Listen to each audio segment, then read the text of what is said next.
Hello friends, welcome once again. मैं विनय कुमार शाह, राजकीय inter college मनान में गणित का अध्यापक हूँ।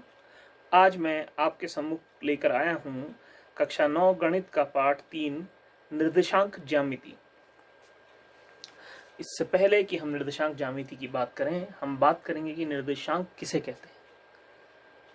माना अब आप लोगों से मैं कहूँ कि सभी छात्र अपनी कॉपी के सादे जो बायां वाला पन्ना है उस पन्ने में एक बिंदु बनाए, तो देखते हैं क्या हो सकता है।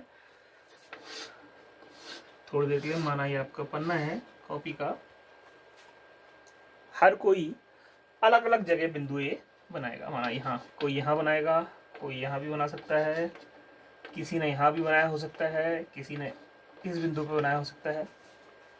तो आखिर ऐसा क्या किया जाए या क्या कहा जाए आपसे कि आप सभी लोग एक ही जगह पे बिंदु बनाएं। हाँ, इसके लिए हमें आपको कुछ बताना पड़ेगा कि जैसे बिंदु जो है इस बाईं तरफ से कुछ दूरी पे हो। चलिए, अगर हम ऐसा कहते हैं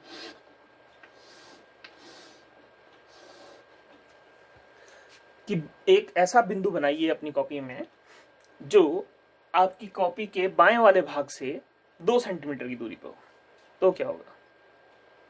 तो होगा ये कि कोई बिंदु यहां बनाएगा, कोई यहां बनाएगा, हो सकता है कोई यहां भी बनाएगा। अब जैसा कि हम देख रहे हैं, ये तीनों ही बिंदु बाईं तरफ की साइड से 2 सेंटीमीटर की दूरी पर हैं। तो और क्या हो सकता है? हाँ, बिल्कुल सही। तो हम ये भी कर सकते हैं कि ऊपर से या नीचे से इसकी दूरी अगर बता दें, तब ये बिंदु, माना ये थोड़ी देर के लिए आपका पेज है, हमने आपसे कहा कि एक बिंदु बनाइए ए जो बाईं तरफ से 2 सेंटीमीटर की दूरी पे हो और ऊपर से भी 2-3 सेंटीमीटर की दूरी पर हो। तो अगर मैं ये कहूं कि एक ऐसा बिंदु बनाइए जो बाईं तरफ से 2 सेंटीमीटर की दूरी पे है और ऊपर से 3 सेंटीमीटर की दूरी पर हो, तो सभी लोग एक ही जगह पे बिंदु बनाएंगे। हाँ, बिल्कुल। तो इसका अर्थ है कि किसी सतह या तल पर जो कि द्विविमीय है, जैसे आपकी कॉपी का पन्ना है, हमें बिंदु की सही स्थिति बनाने के लिए 2 चीजों की आवश्यकता पड़ती है। अच्छा, चलिए देखते हैं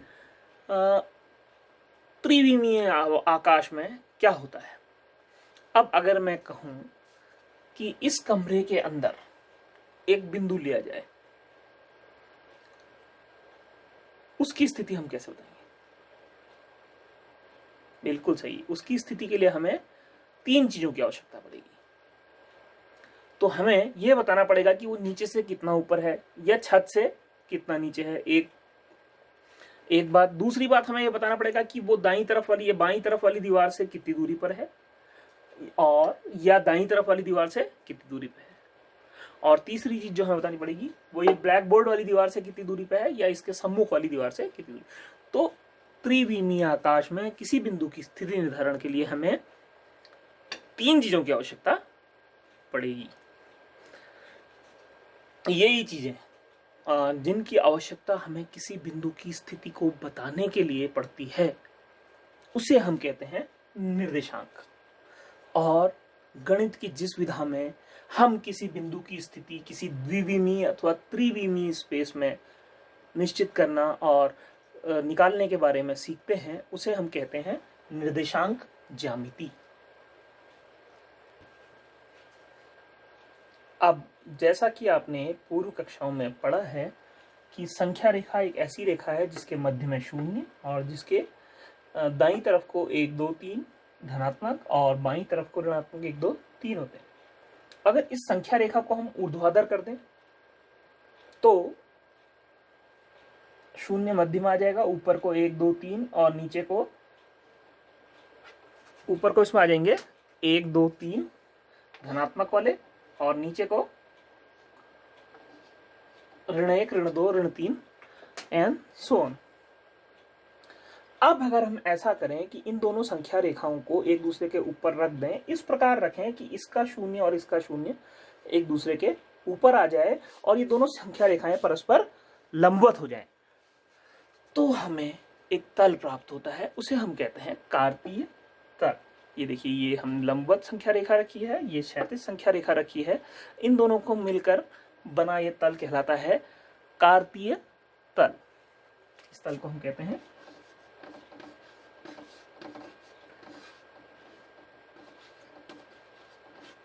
कार्तीय तल। और अब इन संख्या रेखाओं को हम कहते हैं, ये जो क्षैतिज संख्या रेखा है इसको हम कहते हैं एक्स अक्ष, जो ऊर्ध्वाधर संख्या रेखा है इसको हम कहते हैं वाई अक्ष, और जहां पर इन दोनों के शून्य मिल रहे हैं उस बिंदु को हम कहते हैं मूल बिंदु। अब हम जब भी किसी भी कार्तीय तल में किसी बिंदु की स्थिति के बारे में बात करते हैं तो हम उसकी स्थिति इस बिंदु के सापेक्ष देखते हैं, और इसीलिए इस बिंदु का नाम है मूल बिंदु। तो आइए हम देखते हैं कि किसी बिंदु के निर्देशांक हम किस प्रकार निर्धारित करते हैं। तो माना कोई बिंदु है, यहां पर कोई बिंदु है ए,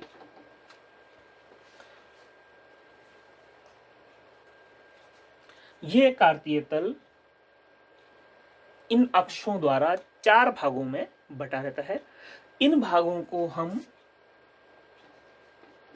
चतुर्थांश कहते हैं। ये वाला प्रथम चतुर्थांश, ये वाला भाग कहलाता है द्वितीय चतुर्थांश, इस भाग का नाम है तृतीय चतुर्थांश, और ये वाला चतुर्थ चतुर्थांश।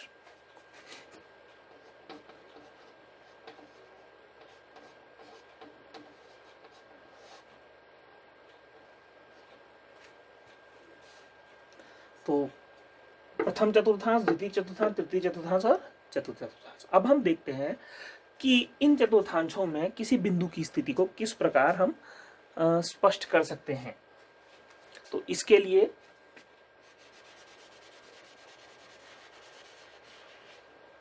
हम एक बिंदु लेते हैं, ये बिंदु हमने लिया ए। अब हम क्या करते हैं कि ए बिंदु से एक्स अक्ष पे लंब डालते हैं। एक्स अक्ष पे हमने लंब डाला, इसने एक्स अक्ष को कहां पर काटा, बिंदु 3 पर। तो ए का एक्स निर्देशांक हो जाएगा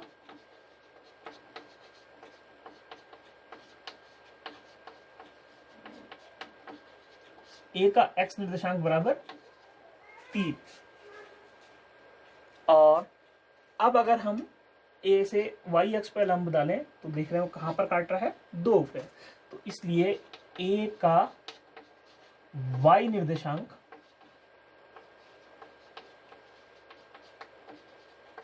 ये हो जाएगा 2।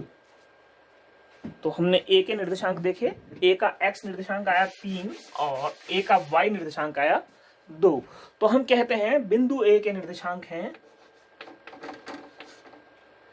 3, 2। बिंदु ए के निर्देशांक कहलाते हैं 3, 2। पहले एक्स और फिर वाई।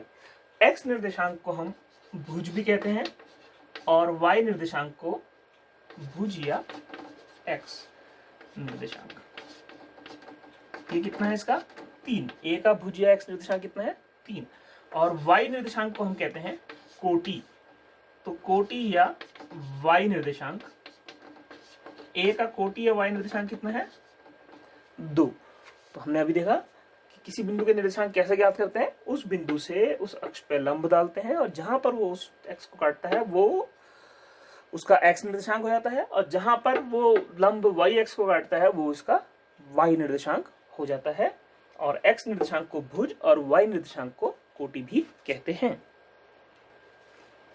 अब यदि हम ध्यान से देखें तो हम ये पाएंगे कि प्रथम चतुर्थांश में जितने भी बिंदु होंगे उनसे डाला गया लंब एक्स में हमेशा धन में पहुंचेगा।